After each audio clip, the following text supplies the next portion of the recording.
आज Basheerbagh press club में ILWF driving बंधु स्कीम में ऑटो यूनियन ने आज एक लीगल टीम बनाई है और ILWF एक ऐप भी लॉन्च किया है। आइए देखते हैं मजीद तफसीलात। चैनल को लाइक करें, शेयर करें, सब्सक्राइब करें। देखते रहिए क्लिक न्यूज 9। आपको बता चुके हैं। मैं बस 2 मिनट आपसे बात करना चाहता हूं और तमाम मेरे ऑटो वाले भाइयों से चाहता हूं कि आप लोग गौर से सुने। पहली बात, जो हम गवर्नमेंट से डिमांड कर रहे हैं, ये हम डिमांड नहीं कर रहे हैं, हम एक ही बात कर रहे हैं कि हमारा भारत का संविधान जो हमें हक देता है, हम वो चाह रहे हैं। एक तरफ राहुल गांधी गली गली फिरकर संविधान की बात कर रहे हैं और दूसरी तरफ तेलंगाना में ही संविधान को बर्खास्त करने की कोशिश रेवंत रेड्डी जी कर रहे हैं। जिस तरीके से संविधान में, चाहे वो ऑटो रिक्शा ड्राइवर रहने दो, चाहे वो लॉरी ड्राइवर रहने दो, चाहे वो RTC बस ड्राइवर रहने दो, हर किसी के लिए एक एक्ट बनाया गया है, उसे कहते हैं मोटर व्हीकल एक्ट। वो एक्ट में सेक्शन 39 में क्लियरली मेंशन किया गया है कि कोई भी व्हाइट कलर की प्लेट, जो व्हाइट प्लेट जो प्राइवेट व्हीकल्स होती है, वो व्हाइट प्लेट से कोई भी ना टैक्सी चला सकता है, ना जोमैटो डाल सकता है, ना ही ओला उबर में लगा सकता है। ये सिर्फ आपके साथ नाइंसाफी नहीं हो रही है, बल्कि संविधान के साथ खेलने की कोशिश की जा रही है। इसके लिए हम ऑलरेडी कई सारे लेटर्स हम सेक्रेटरी को दिए हैं और कोर्ट में भी डालने की कोशिश की जा रही है।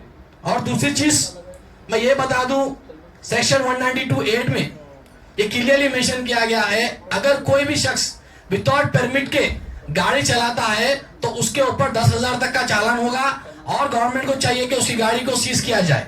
ये RTO की और ट्रैफिक की रिस्पॉन्सिबिलिटी बनती है।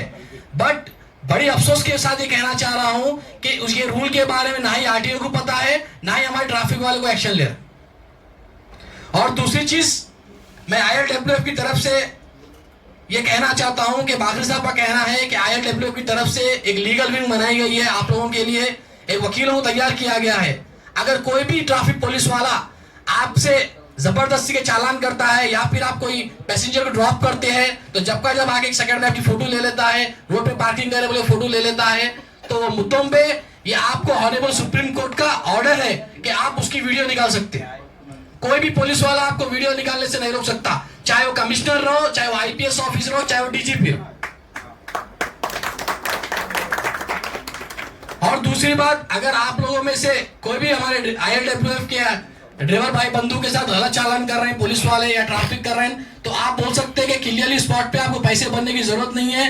वो चालान कर रहा है तो चालान करने दो, उसके चालान को हम मॉर्निंग कोर्ट में जाकर क्लेम करेंगे और पुलिस वाले को कोर्ट के चक्कर में कढ़ाएंगे ताकि वो आइंदा आपको चालान मारने से 10 बार सोचे। और इतना ही नहीं, ILWF की तरफ से जो वादे किए गए हैं, आपने सुना है कि जो ऐप लॉन्च करने वाले हैं, वो ऐप में आप सबका साथ होना जरूरी है, क्योंकि हम बीजेपी की तरह बातें नहीं करते सबका साथ सबका विकास बोल के। यहाँ पर हम सबका साथ, हम सबका विकास का नारा लगाना है, हमको एक होना है। और दूसरी तरफ मैं तेलंगाना गवर्नमेंट से और चीफ मिनिस्टर साहब से आपके बिहाफ में डिमांड करता हूं कि ड्राइवर वेलफेयर फंड बोल के एक सोसाइटी बनाई जाती है, ड्राइवर वेलफेयर बोर्ड, जो तमिलनाडु में है, महाराष्ट्र में है। वहां पर हर ऑटो वाले को इंश्योरेंस मिलता है, ऑटो वालों के बच्चों के लिए पढ़ाई के पैसे मिलते हैं। अगर ऑटो वाले का एक्सीडेंट डेथ हो गया तो उसको 10 लाख रुपए तक मिलते हैं। बट तेलंगाना में अप्रूवल नहीं है, तेलंगाना में कुछ नहीं हो रहा है। और डिस्ट्रिक्ट ऑटोस को जो बैन करने की बात चल रही है, वो तो बंद होना ही है, क्योंकि ये संविधान के खिलाफ है। मैं इसलिए अपनी बात खत्म करता हूँ। जय जय यूनियन। देखिए भाई, मेरा हुकूमत से खास करके मुतालबा यही है कि शहर में एक कचरे के अंबार के जैसा ऑटो जमा हो जा रहा है, तो सिटी ऑटो ड्राइवर कहाँ जाना भाई? फिर तमाम गांव के ऑटो ड्राइवर सिटी में एंट्री ले लिए। तो अब हम लोग जो है सो वीडियोस बनाए हैं डिस्ट्रिक्ट ऑटो ड्राइवर्स के, तो वो लोग का ये कहना है कि भाई बस फ्री हो गई। अरे पागल, सिटी में भी बस फ्री है, फिर सिटी का ऑटो वाला कहाँ जाना? ये भी तो तू दिमाग में रख। वो कह रहा है हमारे जोरू है, बच्चे है, तो हमारे क्या सिटी में खाली आसमान है, जमीन है, झाड़ है, समझ रहा क्या? हमारे को भी जोरू है, बच्चे है, सब कुछ है रे भाई। हमारा मुतालबा CM से यही है, खास करके ट्रांसपोर्ट मिनिस्टर और CM के थ्रू हम ये बात CM को ये बात कहना चाह रहे हैं कि हमारी ये डिमांड्स है कि आप काफी 2008 से अभी तक जो सो ऑटोमीटर फेयर नहीं बढ़ाए हैं, आप उसके ऊपर तवज्जो दीजिए और जो सो पब्लिक प्लेसेस पे जो सो ऑटो स्टैंड कायम कीजिए। और ड्राइवर की रिस्पेक्ट करने का पब्लिक से भी मैं चाहूंगा कि ड्राइवर की आप रिस्पेक्ट कीजिए। और हमारे ड्राइवर भाइयों से भी मेरी गुजारिश है कि कस्टमर को रिस्पांस दीजिए और कस्टमर की रिस्पेक्ट कीजिए। जिस तरह हिंदू मजहब में कहते हैं कि गिराक को भगवान माना जाता है, हम मुसलमान भी कहते हैं कि गिराक और मौत का भरोसा नहीं होता है। देखिए भाई, गिराक से अपना घर चलता है, रोजी रोटी चलती है, चूल्हा जलता है। याद रखिए, अपन ड्राइवर खुद से नहीं बने, अपने को अल्लाह बनाया है। याद रखिए आप लोग, ड्राइवर कोई भी मापेट से बन के नहीं आता है, अपन खुद से बने। तो लिहाजा क्या है, अपना काम है कस्टमर को रेस्पॉन्स देना। और मेरी कस्टमर से भी गुजारिश है कि आप लोग भी ड्राइवर को रेस्पॉन्स दीजिए। ये नहीं कि उसको अरे तुरे बोलते रहे। ऑटो वाला बोलते वल्गर लैंग्वेज इस्तेमाल कर देते डायरेक्ट, रे ऑटो रे। अरे भाई, थोड़ा रेस्पेक्ट दीजिए। उन्हें भी मामूली आदमी नहीं है, 5 से 7 लाख के रोड पे प्लेन में फिर रहा उन्हें।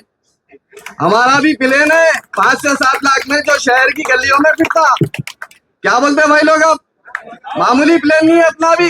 गली के कोने में तो कोने में गेट खोले तो दीवान खाने के दरवाजे पे भी छोड़ते। क्या बोलते भाई, आवाज दो बाखर अली नाज साहब।